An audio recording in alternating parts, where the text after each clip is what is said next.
Hi friends. Option ட்ரேடிங்கில் buying பண்ணுறவங்க வந்து ட்ரேடிங்கை hold பண்ணலாமா, எவ்வளோ நாள் ஹோல்டு பண்ணலாம் அப்படிங்கிற மாதிரி நம்ம இந்த வீடியோவில் சொல்ல போகிறோம். ட்ரேடை ஹோல்டு பண்ணுறது அப்படிங்கும்பொழுது ஆப்ஷனில் பொசிஷன் ட்ரேட் எடுத்து பண்ணுறவங்களுக்கு ஓகே.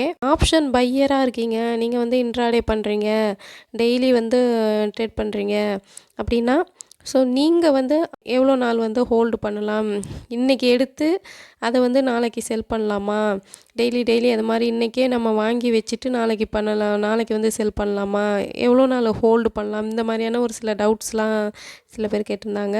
ஸோ அதையும் நம்ம இதில் பார்த்துடலாம். செல்லிங் பண்ணுறதை விட ஆப்ஷன் பையிங் பண்ணுறவங்க அப்படின்னு பார்த்தீங்கன்னா இருக்கிறதுலே ஷேர் மார்க்கெட்டில் இருக்கிறதுலே ரொம்ப ரொம்ப ரிஸ்க்கான டேஞ்சரான ஒரு விஷயம் எது அப்படின்னா ஆப்ஷன் பையிங் தான். ஸோ இங்கே தான் வந்து பார்த்தீங்க அப்படின்னாக்கா நிறைய பேர் வந்து லாஸ் பண்ணுறாங்க. ஏன் அப்படின்னா அதுக்கு நிறைய ரீசன்ஸ் இருக்குது. நம்ம வந்து அதெல்லாம் இன்னொரு வீடியோவில் பார்க்கலாம். செல்லிங் பண்ணி ஆப்ஷன் செல்லிங் பண்ணுறவங்க இருக்காங்க அப்படின்னாக்கா ஆப்ஷன் செல்லருக்கு ப்ராஃபிட் வந்து வரத்துக்கு நிறைய சான்சஸ் இருக்குது. ஸோ பையிங் பண்ணுறவங்க அப்படின்னு பார்த்தீங்க அப்படின்னாக்கா அவங்களுக்கான அந்த ப்ராபபிலிட்டி ஆஃப் சான்ஸ் அப்படிங்கிறது வந்து ரொம்பவே லெஸ்ஸாக தான் இருக்குது. ஸோ அதாவது ஒரே ஒரு ஆப்பர்ச்சுனிட்டி தான் ஆப்ஷன் பையருக்கு வந்து இருக்குது. அவங்க வந்து என்ன அப்படின்னா மார்க்கெட்டுடைய டைரக்ஷனு மார்க்கெட் வந்து மேலே போக போகுது அப்படின்னா ஸோ அதை ஃபைன் பண்ணிவிட்டு கரெக்டாக கால் ஆப்ஷன் ட்ரேட் எடுக்கணும். மார்க்கெட் வந்து கீழே வரப்போகுது அப்படின்னு தெரிஞ்சதுன்னா கரெக்டாக ஒரு புட் ஆப்ஷன் ட்ரேடை வந்து எடுத்து சரியான இடத்துல எடுத்து அந்த மொமெண்டத்தை கேப்சர் பண்ண தெரியணும். ஸோ இந்த ஒரே ஒரு ஆப்பர்ச்சுனிட்டியில் மட்டும்தான் ஒரு ஆப்ஷன் பையர் வந்து வின் பண்ண முடியும். ஸோ அதுக்கு தான் வந்து அவங்களுக்கு நிறைய நாலேஜ் அப்படிங்கிறது தேவை. மொமெண்டம் அப்படின்னு பார்க்கும்போது இது இந்த அப் ட்ரெண்ட் போயிருக்கு இல்லைங்களா, ஸோ இந்த மாதிரியோ இல்லை இந்த டவுன் ட்ரெண்ட் வந்திருக்கு இல்லைங்களா, இதையோ நம்ம வந்து கேப்சர் பண்ணணும். அப் ட்ரெண்ட் அப்போ ஒரு சிஇ ஆப்ஷனையோ, டவுன் ட்ரெண்ட் வரும்போது ஒரு பிஇயோ நம்ம எக்ஸாக்டான ஒரு இடத்துல வந்து நமக்கு எடுக்க தெரியணும். அந்த மாதிரி எடுத்தால் மட்டும்தான் ஒரு ஆப்ஷன் பையர் வந்து வின் பண்ண முடியும்.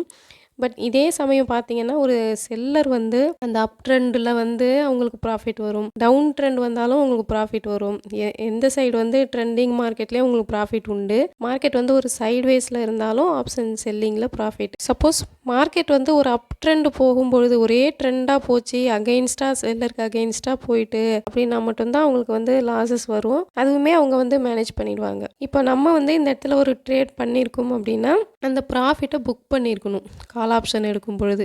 அப்படி எடுக்கலை அப்படின்னா மார்க்கெட் எவ்வளோ தூரம் வந்து டவுன் வந்திருக்கு பாருங்கள். இப்போ நான் வந்து ஒரு கால் ஆப்ஷன் ட்ரேட் எடுத்து ப்ராஃபிட்டை புக் பண்ணாமல் அப்படியே விட்டுருந்தேன், மார்க்கெட் வந்து மேலே போகும் அப்படின்னு விட்டுருந்தேன்னா ஒரு ஆப்ஷன் பையராக மார்க்கெட் வந்து எங்கேருந்து மார்க்கெட் போச்சோ அதே அளவுக்கு மார்க்கெட் வந்து ஃபால் ஆகி வந்துருக்கு. அப்போ நான் வெயிட் பண்ணிகிட்டு இருந்தேன், சடனாக எனக்கு கிடைச்ச மொமெண்டத்தை வந்து அந்த ப்ராஃபிட்டை வந்து புக் பண்ணலை. நான் வந்து என்ன செஞ்சேன் அப்படின்னா நம்ம விட்டு பார்ப்போம், ஹோல்டு பண்ணலாம் ட்ரேடை அப்படின்னு நான் ஹோல்டு பண்ணிகிட்டு இருக்கேன். அப்படியே இல்லைனாலும் நெக்ஸ்ட் டே பண்ணலாம், மார்க்கெட் வந்து மேலே போகும் அப்படின்னு நான் சிஏ ஆப்ஷன் எடுத்து வச்சுட்டு வெயிட் பண்ணியிருந்தேன்னா மார்க்கெட்டுடைய இந்த ஃபால் வந்து எனக்கு லாஸ் கொடுத்துருக்கும். அகைன் பார்த்தீங்கன்னா மார்க்கெட்டு பார்த்தீங்கன்னா தெரியும், கீழே டவுன் ஆனதுக்கு பிறகு மார்க்கெட் வந்து ஒரு நல்ல அப்படியே ஒரு சைட்வேஸாக தான் இருந்திருக்கு. இந்த இடத்துல யாருக்கு வந்து ப்ராஃபிட் கிடச்சிருக்குன்னா செல்லருக்கு தான் கிடச்சிருக்கும். இது வந்து 26 மே சார்ட்டு, நிஃப்டி 50 உள்ள சார்ட்டு நீங்கள் எப்போ வேணால் ரெஃபர் பண்ணிக்கலாம்.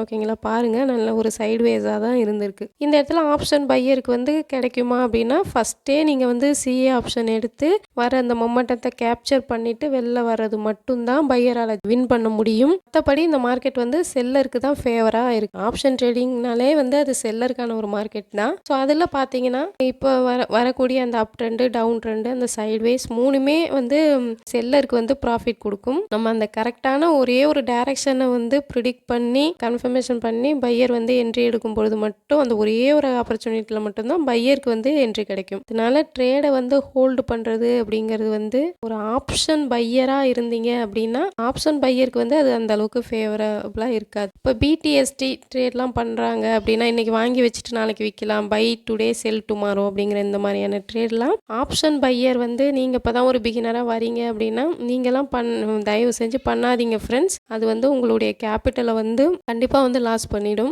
இப்போது பார்த்தீங்கன்னா நீங்கள் வந்து ஒரு சி ஆப்ஷன் எடுத்து வச்சுட்டு வெயிட் பண்ணுறீங்க. இப்போ இன்றைக்கி மார்க்கெட்டை பார்த்தாலே தெரியும், மார்க்கெட் வந்து ஒரு டவுன் வந்துட்டு அங்கே அப்படியே சைட்வேஸ்லேயே இருக்குது. ஸோ நாளைக்கு ஓப்பன் ஆகக்கூடிய மார்க்கெட் வந்து ஒரு டவுன் சைடு போச்சு அப்படின்னா உங்களுடைய கேபிட்டலில் 50% இல்லை ஃபுல் கேபிட்டலுமே லாஸ் ஆகிறதுக்கான ஆப்பர்ச்சுனிட்டி வந்து இருக்குது. ஸோ மார்க்கெட் மேலே போனாலும் டைம் வேல்யூனால வந்து உங்கள் ப்ரீமியம் வந்து அதே அளவுக்கு வர்றது, இன்னும் வந்து உங்களுக்கு ப்ராஃபிட் கொடுக்கறது அப்படிங்கிறதுலாம் வந்து கம்மியான சான்ஸ் தான் வந்து அங்கே இருக்குது. நல்ல ட்ரெண்டிங்காக நம்ம எக்ஸ்பெக்ட் பண்ணாத அளவுக்கு ஒரு ட்ரெண்டிங்காக நமக்கு போயிடுச்சு. நம்ம எடுத்த சிஏ ஆப்ஷன் பெரிய ஒரு கேப் அப்பில் ஓப்பன் ஆச்சு அப்படின்னா தான் வந்து உங்களுக்கு அதுக்கு வந்து வாய்ப்பு இருக்குது. அதர்வைஸ் வந்து நம்ம ஒரு சிஏ ஆப்ஷன் எடுத்துகிட்டு வெயிட் பண்ணோம் அப்படின்னா நமக்கு என்ன வரும் அப்படின்னா லாஸ் வரதுக்கான வாய்ப்புகள் தான் இருக்கும். இப்போ நான் வந்து 25,000 கால் ஆப்ஷன் ட்ரேட் வந்து நான் எடுத்திருந்தேன். இப்போ அதோடைய டீட்டெயில் வந்து ஒரு எஜுகேஷ்னல் பர்பஸாக இங்கே பார்க்கலாம். ஃபார் எக்ஸாம்பிளுக்காக ஒரு எஜுகேஷ்னல் பர்பஸ்க்காக நான் இதை ஷோ பண்ணுறேன். இந்த இடத்த பாருங்கள், நான் வந்து பை பண்ணியிருக்கேன். எவ்வளோனா 239, ரவுண்டாக 240ன்னு வச்சுக்கலாம்.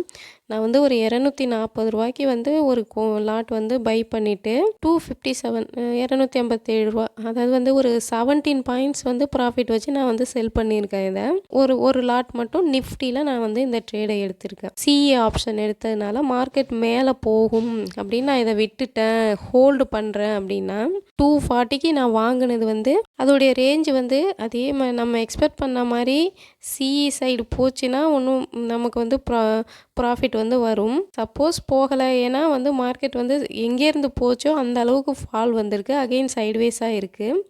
முடிஞ்ச மார்க்கெட்டை பாருங்கள். இப்போ அதோடைய ப்ரைஸ் வந்து பார்த்தீங்கன்னா 222ல் இருக்குது.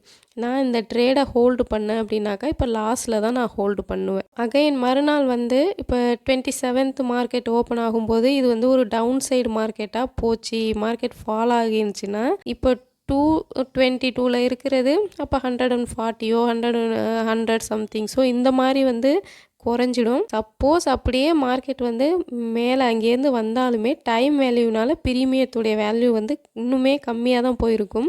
அப்போ நமக்கு வந்து நம்மளுடைய கேபிட்டல் காஸ்ட் டு காஸ்ட்டில் எக்ஸிட் ஆகிறதுக்கான வாய்ப்பே அங்கே இருக்குமா என்னன்னு தெரியாது.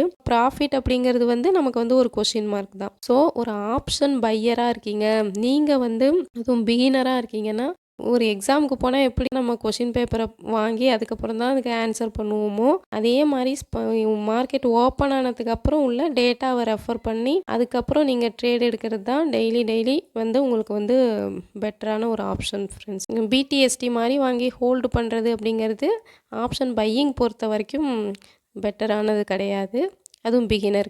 சில பேர் வந்து பண்ணுவாங்க. ஸோ வாங்கி விற்கிறாங்கன்னா அதுக்கான proper risk management, money management and strategy வச்சு ஸோ அவங்களுடைய எக்ஸ்பீரியன்ஸில் ஒரு ப்ராப்பர் ஸ்ட்ராட்டஜியோடு அவங்க பண்ணும்பொழுது அவங்களுக்கு வந்து ஆப்ஷன் பையிங்கில் மேபி அவங்க ப்ராஃபிட் பண்ணலாம். பட் பிகினராக இருக்கிறவங்க என்னன்னே தெரியாமல் நம்ம வந்து ஒரு பிளைண்டாக போயிட்டு ஒரு குருட்டுத்தனமாக அப்படியே வந்து இன்றைக்கி வாங்கி வச்சுருவோம், நாளைக்கு வந்தால் வரட்டும் வரலன்னா பார்த்துக்கலாம் அப்படிங்கிற மாதிரிலாம் வந்து மார்க்கெட்டில் வந்து ஆப்ஷன் பையராக இருக்கிற நீங்கள் வந்து ட்ரேட் பண்ணாதீங்க ஃப்ரெண்ட்ஸ். ஸோ அதனால் உங்கள் கேபிட்டலில் வந்து கொஞ்சம் கொஞ்சமாக அது வந்து காலி பண்ணிடும். ஒரு சின்சியராக வந்து நீங்கள் ஒரு ஏர்னிங் ஆப்பர்ச்சுனிட்டி வந்து விரும்புகிறீங்க அப்படின்னாக்க இந்த மாதிரி சில பேர் வந்து அவுட் ஆஃப் த மணிலாம் வந்து எடுத்து வச்சுட்டு வெயிட் பண்ணுவாங்க. நிறைய வந்து பொசிஷனை கம்மியாக கிடைக்குதுன்னு ஆட் பண்ணி நிறைய வச்சுட்டு அவங்க வந்து வெயிட் பண்ணுவாங்க. நம்ம வந்து மார்க்கெட் வந்து மேலே போச்சுன்னா நமக்கு நல்ல ப்ராஃபிட் கிடைக்கும் அப்படின்னு. அந்த மாதிரி மிஸ்டேக்ஸ்லாம் நீங்கள் பண்ணாதீங்க ஃப்ரெண்ட்ஸ். டெய்லி மார்க்கெட் ஓப்பன் ஆகும் பொழுது உங்களுக்கான ஆப்பர்ச்சுனிட்டி வந்து டெய்லியுமே கிடைக்கும். ஸோ அப்போ வந்து நீங்கள் ரெஃபர் பண்ணக்கூடிய டேட்டாவை வச்சு உங்கள் ஸ்ட்ராட்டஜி ஃபார்ம் ஆனோன்னு நீங்கள் வந்து ட்ரேட் எடுங்க ஃப்ரெண்ட்ஸ். அதுதான் வந்து ஒரு ஆப்ஷன் பையராக இருக்கிறவங்களுக்கு வந்து ஒரு நல்ல ஒரு பெட்டரான ஒரு ஆப்ஷனாக இருக்கும். ஹோல்டு பண்ணுறது அப்படிங்கிறது வந்து எல்லா டைமும் வந்து நமக்கு ப்ராஃபிட் கிடைக்கணும் அப்படிங்கிறது இல்லை. நீங்கள் ஒரு ஆப்ஷன் பையராக இருந்து இப்போ தான் பிகினராக வந்திருக்கீங்க அப்படின்னா நீங்கள் வந்து ட்ரேடை ஹோல்டு பண்ணி எந்த ட்ரேடும் வந்து பண்ணாதீங்க ஃப்ரெண்ட்ஸ். அது வந்து உங்கள் கேபிட்டலில் வந்து பாதுகாப்பாக வச்சுக்கிறதுக்கு யூஸ்ஃபுல்லாக இருக்கும். இந்த வீடியோ உங்களுக்கு பிடிச்சிருந்ததுன்னா லைக் பண்ணுங்கள், ஷேர் பண்ணுங்கள், மறக்காமல் நம்மளுடைய சேனலை சப்ஸ்கிரைப் பண்ணி சப்போர்ட் பண்ணுங்கள் ஃப்ரெண்ட்ஸ். Thank you so much.